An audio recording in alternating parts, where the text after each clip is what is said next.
The housing market is one of the most widely talked about topics in the world today.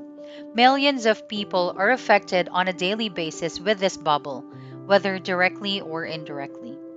Despite the fact that it crashed more than a decade ago, there are still many common misconceptions about the first and largest housing bubble in history. There's no question that a lot of people lost money, properties, and jobs during this crisis, and some were forced to relocate from areas that were affected by subprime mortgages. Some even lost their entire life savings. Hey there! Welcome to another interesting episode of Financial Ventures. In this video, we'll be looking at 2023 housing market in reference to the 2008 crash. And keep watching until the end because I will tell you the top 2 indicators you should look out for in 2023 regarding the housing market. If this is your first time here, like and subscribe to the channel so that you're always up to date with our videos. Done? Let's get started. Did anybody know that there was trouble brewing? Before going into the current situation, let's step back a bit and understand what happened during that time.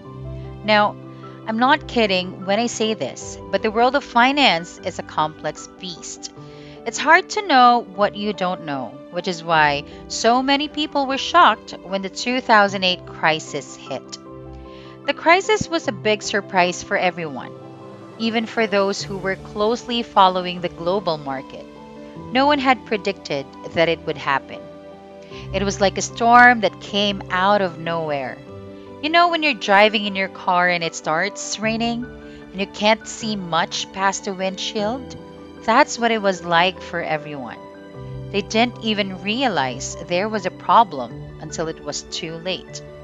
To give you an idea, prices reached their highest point in that year's first quarter. Now, at the time, nobody was aware of any potential for conflict to develop. Well, nearly nobody. At this moment, the United States stock market was on its way up.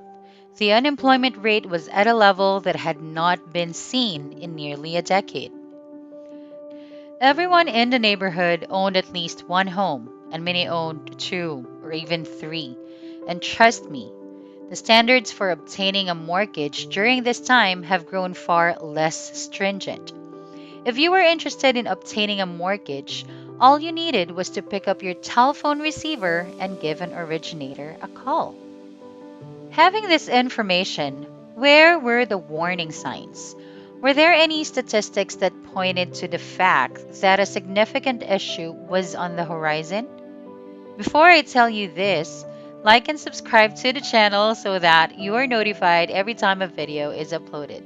Now, let's go to the first indicator. Number 1, number of houses built.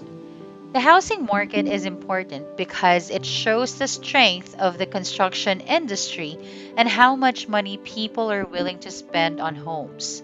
When there are more houses being built than usual, then it means that there is confidence in the economy and people feel like they can afford to buy new houses. However, when fewer houses are being built than usual, then it means that there is less demand for new homes and people aren't confident enough in their finances to take out loans for them. The US housing market collapsed in spectacular fashion, sending shockwaves through the entire economy. It was a disaster that took years to recover from. But it wasn't long before people started looking back at what had happened and trying to make sense of how it could have happened at all. That's when someone noticed something interesting about one particular indicator. The number of homes built each year had gone up drastically in 2006. This number had likewise reached a record high for the previous 12 months. And you know what happened next? The housing plunged off a cliff. After the bubble burst and everything went awry, this number would fall by a whopping 80%. This seemed like a clear sign that something bad was coming down the line. Number two, number of permits. Now that we know that the number of houses built is connected with housing prices, we can use this information to bundle various pieces of data to develop our bearish argument for the United States market. The number of permits issued for new homes in the United States indicates the economy's health. If there are few permits, it's a sign that people are spending less and are worried about their finances. Obtaining a building permit is necessary before beginning a construction on a single family home. A building permit is a form of permission to build a structure. A government or other public body issues it, usually describing the location, size, and type of construction that can be done. It's essential to get a building permit before beginning construction on a single family home because you will be in a lot of trouble if you don't. The maximum number of permits for single family homes was issued in September of 2000, 517 months before the prices peaked. This number would fall by 40%, and it would fall by about 82% when things eventually reach their lowest point in January of 2009. Now, here's the thing.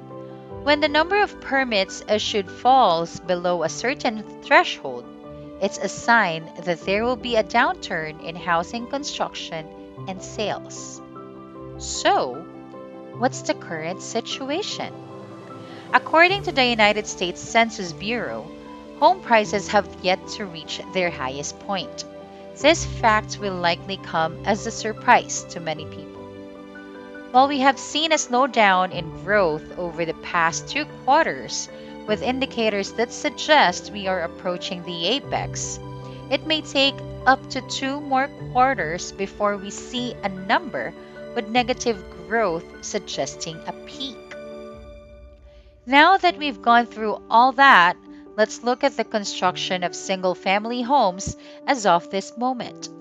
The statistics have dropped by 33% since reaching their highest point in December 2020. Remember permits?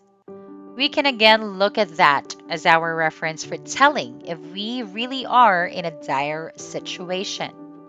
After reaching a high point earlier this year in February, the number of permits issued to a single family home is currently on a precipitous downturn, falling by more than 30% in just 8 short months. Now, here's the reality. In 2008, there were various warning indications that the housing market would eventually turn around. One of the most obvious was the rise in the number of housing construction and housing permits. These two factors started to shift almost an entire year before house prices reached their all time high. And following that point, the housing market gradually declined for several years. We have yet to witness peak housing prices technically, but it is predicted that they will very soon happen due to all these negative factors. It is now abundantly evident the market might drop even harder than it did the last time. What do you think about this? Engage with us in the comments section below because your thoughts matter to us. Also, don't forget to like and subscribe to the channel for more videos like this. Thank you so much for sticking until the end.